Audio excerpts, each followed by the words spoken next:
Hi, this is David Armstrong with another edition of the Musical Theater Factory blog, and I'm back with Albert Evans. And we're talking today about some of the songs that are included in various versions of Cinderella, and in addition to including our version of Cinderella, there are some Rodgers and Hammerstein songs that have come from other sources that were not included in the original TV production because it was only 90 minutes long and there were commercials. So there are about 8 really fantastic songs in that score that you will remember if you grew up with this. They're embedded in your head forever. But the score, to be a full musical stage production, had to be embellished with some other songs. And I think one of the most interesting songs in this production, you'll hear the King and Queen sing a song called Boys and Girls Like You and Me. And that song, tell us about where that song originally came from and its sort of history over the years, and it finally has a place to be.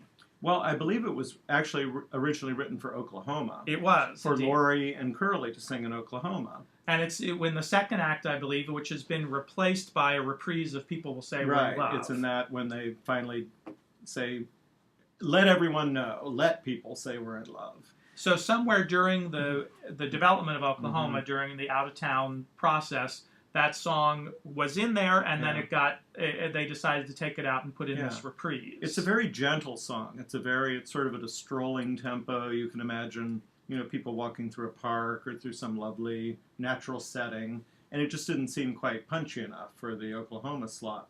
But they liked the song a lot, and then I think my understanding is it was one of Rodgers and Hammerstein's favorite songs that they ever wrote. And it has a beautiful lyric, and but it's sort of nostalgic. It seems not quite right for Laurie and Curly at the very beginning of their. It's interesting because it feels like it should be sung by an older couple, yet it was written for a very young couple. And then but they didn't want to let it go, so they cut it from Oklahoma, and it became what they call a trunk song, which writers, composers, and lyricists often have songs that they've written for something, they don't get used, and they put them in the trunk basically.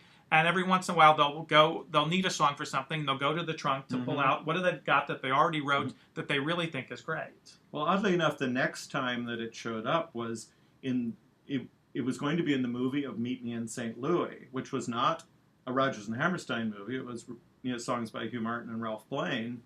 But I think it was their first movie musical, and I think MGM was a little worried, so they went to Rodgers and Hammerstein and said, "Do you have anything that we can use?" And so for a while it was going to be in that story, which seems very odd now. But they tried it out. I think they actually made test recordings. I don't think they ever filmed it. And who was going to perform it? Did Judy Garland do it, or was it was it the parents? I think it was Judy Garland and Tom Drake. Is that his name? The boy next door. Although I suppose it could have been the parents, but I don't know. But Judy Garland recorded it, so that's what it must have been for her character. Made a pop recording of it, so that's what makes me think. And then Frank Sinatra recorded it. It's just a standalone single in the '40s, and it sort of had a life. I mean, it wasn't ever a huge hit song. I think again because it's just so gentle and so.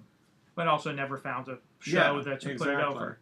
So finally, it's many years later landed in several different versions of Cinderella. And indeed, you'll get to hear the King and the Queen sing a song that was originally written for Oklahoma.